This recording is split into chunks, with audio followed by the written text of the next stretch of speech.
Okay, everyone hear me? Hi, I'm George Reilly, and tonight we are going to explore Wordle. So, many of you have probably played Wordle. I'm sure all of you have at least heard of it. It's a very popular word game. You can play it on the New York Times Games website. You basically have up to 6 chances, 6 guesses to guess a 5-letter word. That word changes at midnight in your time zone. Everybody across the world is trying to find the same word and try and find it in as few things as possible. The UI is when you type in a guess, you get a color-coded score that shows you how accurate your guess is. A green tile, that you're aiming to get 5 green tiles. It means you've got 5 correct letters in the correct position. Yellow tiles are also good. It means the letter is in the answer, but it's not at that position. It's at some other position. And a black tile means that letter is absent. It's not in the answer at all. But let's take a closer look at the game over here. Count, drive, and wider. So the first row, count, C-O-U-N-T. None of those letters are in the answer. Second row, drive. That's a very lucky guess. 4 of the letters are in the answer, D-R-I and E. V isn't. Third row, wider. W isn't in it. ID, we still don't have the correct position. ER, we do have the correct position. So we know the word that we're aiming for, the answer, ends in ER. Now if we look a bit more closely, I hope you can read the diagram from that distance. I doesn't fit at position 3 in drive. It doesn't fit at position 2 in wider. It can't be at 4 or 5 because E and R belong there. Therefore, it must be in position 1. Similarly, D must be in position 2. So we have ID, something, ER. So that's something in the middle. There's 2 basic possibilities. One is that it's a letter that hasn't been played yet. You can see the keyboard at the bottom of that grid of 5 by 6. The pale gray letters, those are the letters that haven't been played yet. So maybe it's one of those. Or maybe it's a copy of one of the valid letters. So the letter in the middle could also be an I, a D, an E, or an R. Anyone know what it is? Idler? Idler, correct. L is the missing letter. At the bottom of the screen, we've got what they call the emoji grid. You've probably seen those on social media. People post this as sort of a proof of having played and how they got there, but it doesn't disclose any letters. It's just black, green, yellow emojis. So there's no spoilers there if you don't know what the answer is. There's 5-letter words. It's all 5-letter words. Wordle has an enormous dictionary of almost 15,000 5-letter words, English 5-letter words. Many of them are very, very obscure.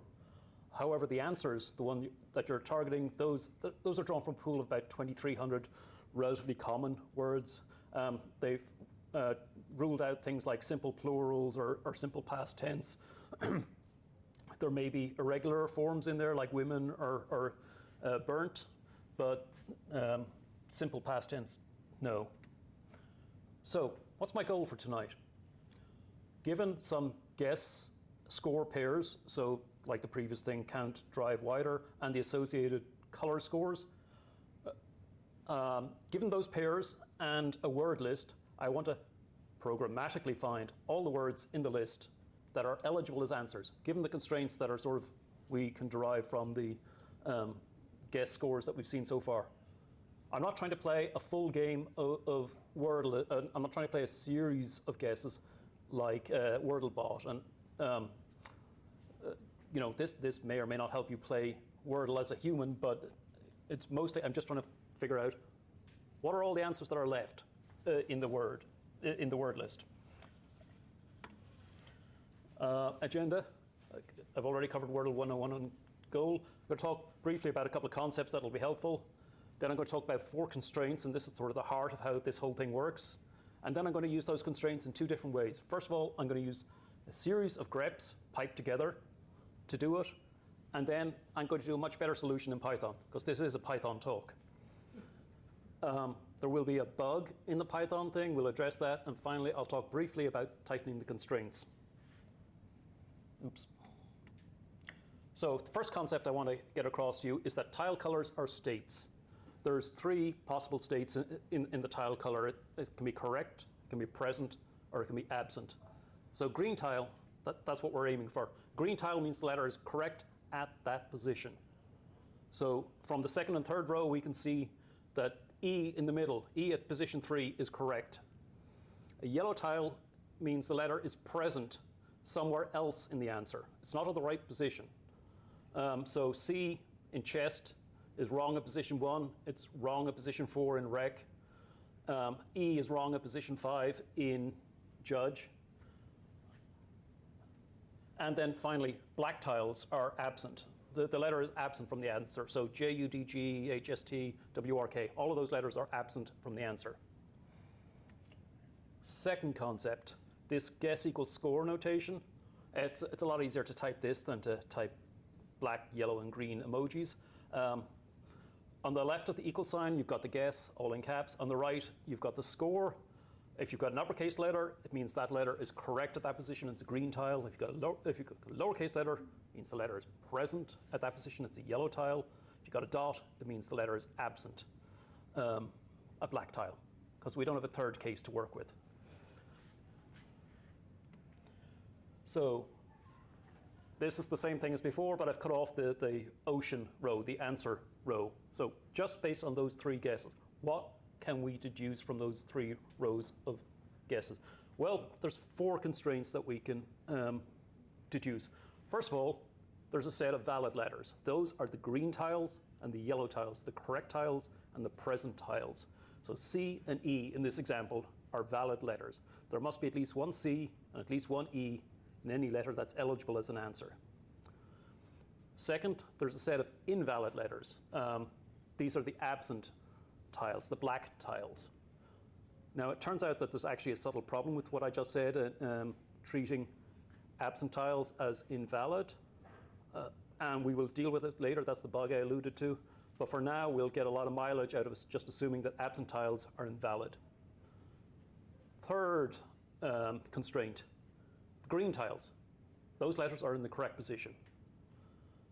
And the fourth one, yellow tiles. Those letters, the present letters, are present somewhere in the word, but they're in the wrong position. And there's 14 letters of the alphabet remaining in this case. We don't know what they are until we play them. So rephrasing the constraints. We can apply these 4 constraints in any order. This color coding at the bottom we'll be using consistently from now on, but there's 4 constraints that we want to use. First of all, we want to include all the valid letters, all the correct tiles, all the present tiles, in this case C and E. There must be at least one of each. We want to exclude all the invalid letters. So we don't want a J anywhere in a candidate word, or a U, or a D, or a W, or an R, or a K. Third, we want to match all the correct letters. In this case, it's the E at position 3. And fourth, we do not want to match any of the present positions. So we do not want to see a position 1, we do not want to see a position 4, and we don't want to see an E at position 5. So we apply these 4 constraints against a word list, we'll filter it down to words that are eligible to be answers. Okay, so this is going to be the first approach. So we're going to do this with Unix pipes on Mac or Linux or whatever. We're going to have a pipe through a series of greps, each of them filtering things down further. We start out with using grep to extract all the 5-letter words from user-shared dict words. This is an enormous word list on your computer. It's got 1 word per line. We're going to convert those 5-letter words to uppercase with TR. And then we're going to apply the 4 constraints with patterns that are derived from the guess and score information. By the way, this is 1970s technology. grep and Unix pipes existed in 1975. If we had Wordle in 1975, we could be doing this in 1975. Didn't need LLMs or Copilot. So there's a bunch of information on this slide, but the main thing is that grep that is extracting words that are exactly 5 lowercase letters long from user-shared dict words. On my Mac here, there's nearly 250,000 words in user-shared dict words, and there's 8,500 5-letter words. On my Chromebook running Debian, about half and half for those numbers. So after we get the 5-letter words, we pipe them through TR to convert lowercase letters to uppercase letters. And you can see in the pink box on the left, we've got the lowercase words. The blue box to its right, we've got the uppercase versions. Let's apply the first constraint. This is the one where we match the correct positions. We're matching the green tiles. So we know there's an E at position 3. We don't know what's in positions 1, 2, 4, or 5. So we just use a dot wildcard and a literal E in the middle. This filters our 8,500 words down to 573. And if you can read the blue box, you can see that all of those words have E in the middle. Second constraint, we want to match all the valid letters. The correct letters, the present letters, C and E in this case. Anywhere in the word. We don't care about the position or how many of them there are, but they must both be present in any words that we want. Technically, grepping for E is redundant here because we just did it in the previous step, but I want each of these steps to be self-contained and independent. But if we do it in this order, this will reduce the 573 words down to 86 words that contain at least one C and at least one E. Third step, we want to exclude the invalid letters, the absent letters. So we're using grep minus V, also known as grep invert match, with a character class. So if there's a J anywhere in a word, grep minus V drops it. If there's a U, it gets dropped, WRK, dropped. That filters our 86 words down to 10 words. So this approach is looking pretty promising, and you can see ocean in there. And our fourth and final constraint, we exclude the present positions, the yellow tiles. So we know that we don't want to see a position 1 or a C at position 4, E at position 5. So we're using negated character classes for those positions to exclude them. We don't know what's in position 2 or 3, so we use a dot wildcard. That gets us down to 3 words. And as human players, we know that iliac and oleic are very obscure words and are not likely to be in the Wordle answer list. So ocean it is, but the algorithm can't tell. Now if we tie it all together in one big slide, it's kind of amazing that 250,000 words gets filtered down to just 3 words and a few greps, but there you are. But those regular expressions aren't pretty to look at. Here's a different example with completely different guesses and scores. And you can see that the regular expressions have gotten worse, especially that last line where there's multiple yellow tiles in 4 of the columns. So in principle, we could stop here. We actually have a working solution. But those regexes are kind of terrible to write by hand. There's a quote by Jamie Zawinski that says something like, many people, when faced with a problem, think, I know, I'll use regular expressions. Now they have 2 problems. And well, I mean, this is supposed to be a Python talk, so most of the other slides have Python on them. So I'm going to build a Python solution out of 3 classes. Here's the first class in 4.5 lines of Python. It's just a simple enumeration called tile state. There's 3 states in there: correct, present, and absent. The rest of what's going on in there is I'm using a named tuple mix-in as a base class, and that just gives me nice syntactic access to additional attributes. So I can look at the CSS color for correct, or I can look at the emoji for present. And you can see examples of those in the lower half of the screen. Second class, guess score. This is a data class. I'm using typed annotations because it's 2025 and because it makes things explicit and clear. It just has 3 fields. It's got guess and score, which should be pretty obvious, and tiles, which are the 5 associated tile states for the score. This manages one single guess equals score pair. The make factory method in the lower half of the screen takes in a guess score string, guess equals score string, parses it and constructs a guess score object. I've omitted all the error checking and validation because space and time don't allow it. and it doesn't really add anything to the presentation. So we partition the guess and the score and the equal sign. We use the tile state method in a list comprehension to construct a list of 5 tile states, and then we construct a new object. Tile state method is straightforward, takes in a score letter. If that score letter is uppercase, we return tile state correct, it's a green tile. If it's lowercase, return present, it's a yellow tile. If it's a dot, we return absent, it's a black tile. If it's anything else, we raise an exception because somebody has goofed. Third class, Wordle guesses. This is the most interesting one. It's another data class. There's 5 fields in there. The first one is the guess scores, a list of those guess scores, the guess score pairs that we just saw.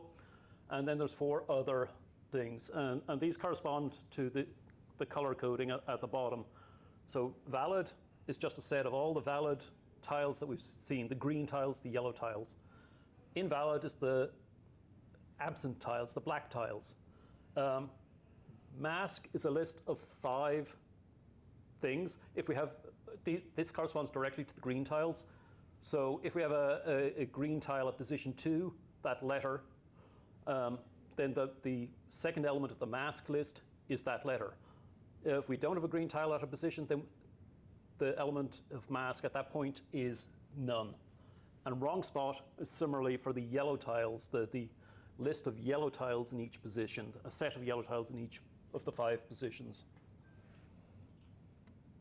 Oh, yeah, one other thing. Many languages distinguish between strings and characters, Go, Java, Rust, C, a variety of other things. A string is a sequence of characters, but you have individual characters. Python doesn't have that, but really these things are characters and not full-fledged strings. Okay, so this is the factory method that takes in a list of guess scores and constructs a Wordle guesses object. We create valid, just an empty set, invalid, another empty set, mask, a list of 5 nones initially, wrong spot, a list of 5 empty sets, 1 for each position. And then we just parse through those guess scores. So we loop through, the outer loop is going through the guess scores one at a time. The inner loop is using each of the 5 positions in the guess score. And we use a match statement to figure out which case to handle. So if the tile state for that position is correct, green, we take that letter and we stick it into the mask at that position. We also update the valid set to contain that letter. Similarly, if it's a present tile, a yellow tile, we update the valid set, but instead of the other thing we do is the wrong spot set for that position, we add the letter to it. And finally, if the tile is absent, black, then we just add it to the invalid set. Get through all of that, we construct a new Wordle guesses object with those 5 data structures. So here's what we do to actually find eligible words. This corresponds to the series of greps piped together in the previous thing. There's 2 methods here.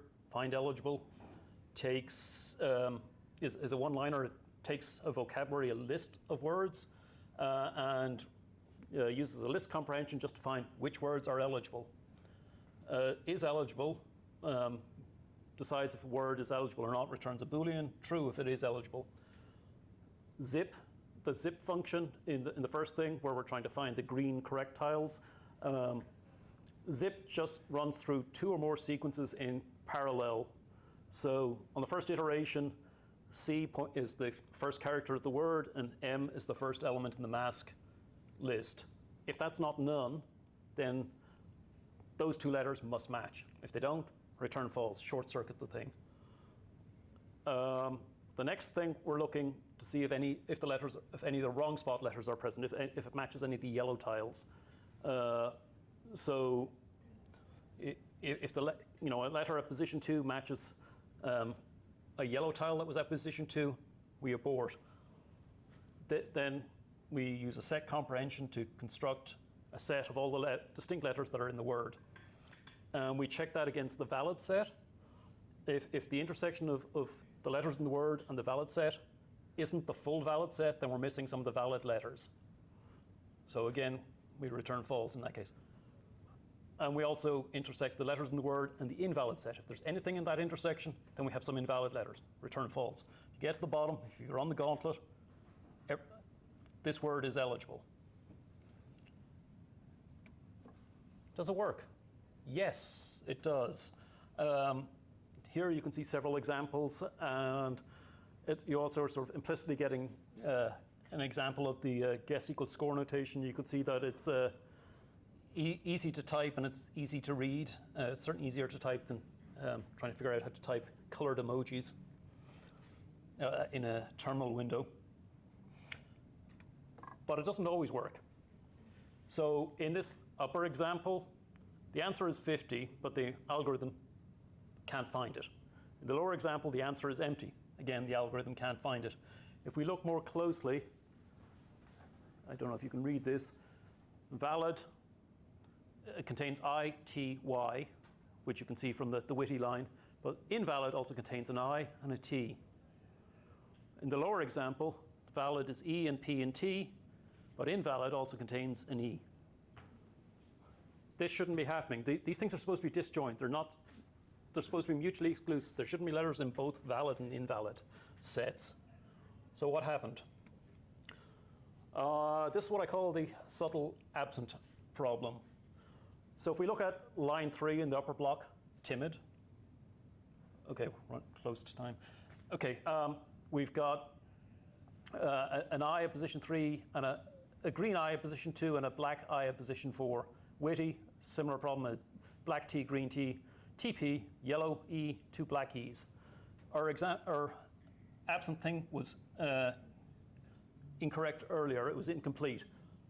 Yes, absent letters often mean that they're just not in the answer at all, but sometimes, as in these examples, it means the absent letter is superfluous at this position. There's a correct or present letter elsewhere in the same guess.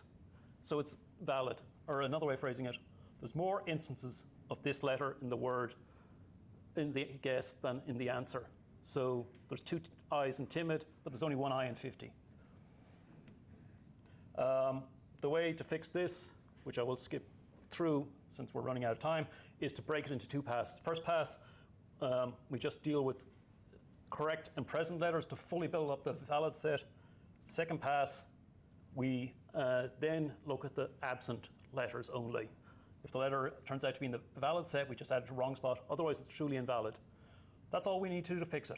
This will correctly work now that invalid and valid are disjoint.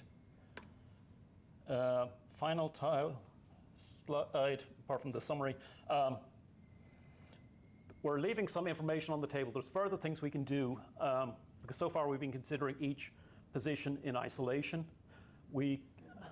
Our mask is just from this, because we've only got one green tile, is B, and then something, something, something, something. But because we can infer things about R and L, we can actually say that the mask can be B something, R, L something. There's hundreds of words that begin with B. There's only 2 words that look like B something, R, L something, Burls and Burley. I don't have time to tell you how to do that, but I do have a long blog post which is linked to from that repository. There's a bunch of code in there at github.com, George V. Reilly, Wordle. It's in Python, it's in Rust, it does a bunch of other things. If you want to follow me on social media, I'm George V. Reilly in most places. Thank you. Do we have time for questions? Okay, time for one question. You can also talk to me afterwards in the break. How long did it take you, or how long did it take you to create the code? I don't know if a couple of days, a few years ago, and then I was running it for a while, and then I eventually discovered this absent problem, and there were a couple of different attempts to fix it, and that's all detailed in the blog post, and then it took quite a while to write the blog post, and I discovered several other things as I was writing this long exposition and things like that. I don't know. Several days is about as accurate as I can give you. Okay. One more question or cut? Okay, you, and then I'll have to step away. It's harder to write the command line-based approach or the Python-based approach for you? Well, I had the Python-based approach first, and then I realized, as I was sort of writing the blog post, I guess I could do something with grep, and then I eventually created wrote Python code to automatically create the horrible greps. Okay, thank you.